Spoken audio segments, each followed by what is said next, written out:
सिंचन fitness yoga की यात्रा में आपका एक बार फिर से स्वागत है। मैं आपके लिए एक फिर से नई जानकारी लेके आई हूँ।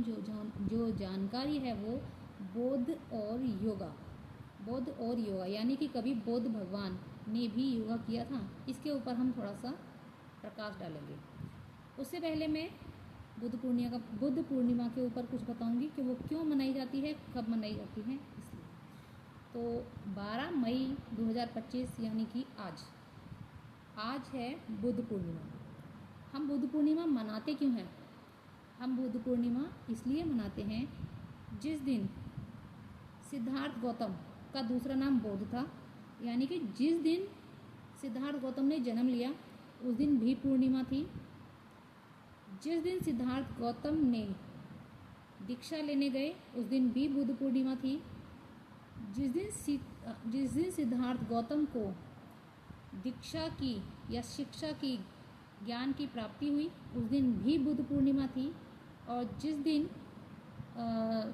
सिद्धार्थ गौतम ने अपना शरीर छोड़ा उस दिन भी बुद्ध पूर्णिमा थी। जब ये चारों चीज़ें एक साथ मिली तब से बुद्ध पूर्णिमा मनाई जाती है। अब बुद्ध का नाम बुद्ध पड़ा कैसे? जिस दिन सिद्धार्थ गौतम ने शिक्षा प्राप्त की थी वो की थी उन्होंने बोध गया में। बोधि वृक्ष है, उसका नाम बोधि वृक्ष पड़ गया है। तो बोधि वृक्ष के नीचे ज्ञान प्राप्त किया था। जब उन्हें ज्ञान की प्राप्ति हो गई थी तब से उन्हें हम बोध कहने लगे, यानी कि ज्ञान की प्राप्ति के बाद हम सिद्धार्थ गौतम को बोध के नाम से जानने लगे। अब सवाल उठता है कि क्या कभी भगवान बुद्ध ने शिक्षा प्राप्त योगा किया था या योग किया था या मेडिटेशन किया था? हाँ, सिद्धार्थ गौतम ने या बुद्ध ने मेडिटेशन किया था, योग किया था। जभी तो उन्हें आध्यात्मिक ज्ञान की प्राप्ति हुई थी, जभी तो उन्होंने शिक्षा, दीक्षा, आध्यात्मिक ज्ञान सब तपस्या करके ही प्राप्त किया था। वो इतने बड़े राजघराने से थे, उन्होंने शिक्षा और आध्यात्मिक शांति के लिए अपना राजपाट, गृह त्याग, बीवी बच्चे सब छोड़ दिए थे। उन्होंने पीछे मुड़कर नहीं देखा था कि मेरे पीछे मेरे राज्य को कौन संभालेगा। जब उन्होंने अपना गृह त्याग कर दिया और वो जंगलों में चले गए तब से वो आध्यात्मिक शिक्षा प्राप्त करने में लग गए। अब ये है कि सिद्धार्थ गौतम जो हैं उन्होंने कई वर्षों तक तपस्या की थी, मेडिटेशन किया था, योग किया था। उसके बाद उन्हें ज्ञान की प्राप्ति हुई थी और उन्होंने अपने शिष्य से भी कहा और उन्हें सिखाया भी। अब उन्होंने शिष्यों ने पूछा कि भाई गुरुजी योग से होता क्या है? तब उन्होंने गौतम बुद्ध ने बताया कि योग से ध्यान और एकाग्रता रहती है, शारीरिक और मानसिक स्वास्थ्य अच्छा रहता है, हमारे अंदर करुणा और सहानुभूति पैदा होती है। हम जब ज्ञान की प्राप्ति कर लेते हैं तो हमारा मन किसी बेजुबान को मारने में नहीं करता और हमें किसी बेजुबान को मारना भी नहीं चाहिए। जब हम किसी की बेजुबान को एक वक्त का खाना नहीं खिला सकते तो हमें मारने का भी अधिकार नहीं है। ये सब मैं बौद्ध धर्म को भी मानती हूँ। तो जब से मैंने बौद्ध धर्म माना है तो मेरे अंदर भी एक करुणा, दया भाव आ गई है।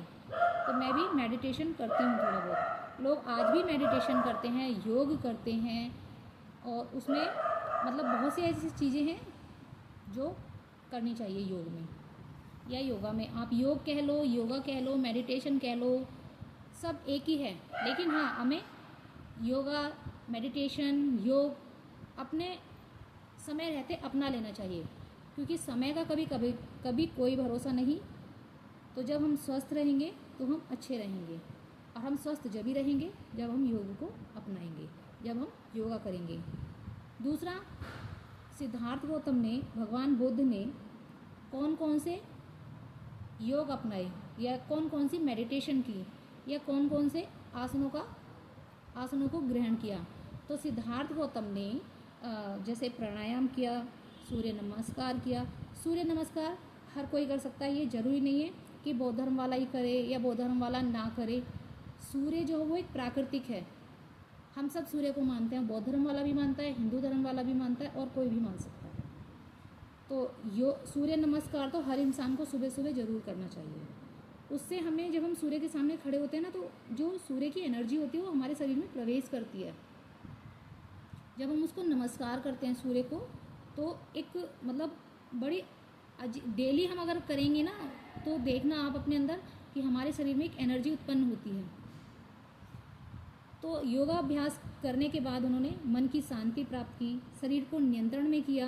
भगवान बुद्ध ने योगा, मेडिटेशन, योग करने के बाद उन्हें मन की शांति प्राप्त हुई। उनका शरीर, मन इधर उधर ना भटके, वो उन्होंने अपने शरीर पर नियंत्रण कर लिया। और उन्होंने अपने पूरे जीवन काल में कई आध्यात्मिक अनुभवों का मतलब प्रयास, अनुभवों का मतलब समावेश किया। मतलब उन्होंने अनुभव ढूंढे, अब अनुभव आने लगे उन्हें अपने आप में कि मैंने योगा करने के बाद में, मेडिटेशन करने के बाद में, और योगा करने के बाद में मुझे मतलब कितनी अच्छी अच्छी चीज़ें मेरे शरीर में प्रवेश कर गई, मुझे कितनी अच्छी अच्छी जानकारियाँ मिलने लगी, मेरा मन शांत रहने लग गया, मैं एकाग्र स्थिति में सोच सकता हूँ, मेरा मन इधर उधर नहीं भटकता। और जब हम योगा करते हैं तब हमारा ब्लड सर्कुलर भी सही रहता है, हमारी हज़ारों बीमारियाँ कम होती हैं। तो प्लीज़ योग को ज़रूर अपनाएं, रोज़ योगा करें, सूर्य नमस्कार करें, प्राणायाम करें, अनुलोम विलोम करें, और मेरी जितनी भी बताई हुई योगा हैं उनको फॉलो करें। मेरी कुछ लॉन्ग वीडियो हैं, उन्हें आप डेली देखें, और हंसते हुए वीडियो का और डाइट वाली वीडियो का आनंद लें, और उनसे जैसे मैंने अपना वज़न कम किया है, आप भी अपना वज़न कम करें। मेरी दी हुई जानकारी अगर आपको अच्छी लगी तो प्लीज़ मेरे चैनल को लाइक, शेयर एंड सब्सक्राइब और कमेंट करना ना भूलें।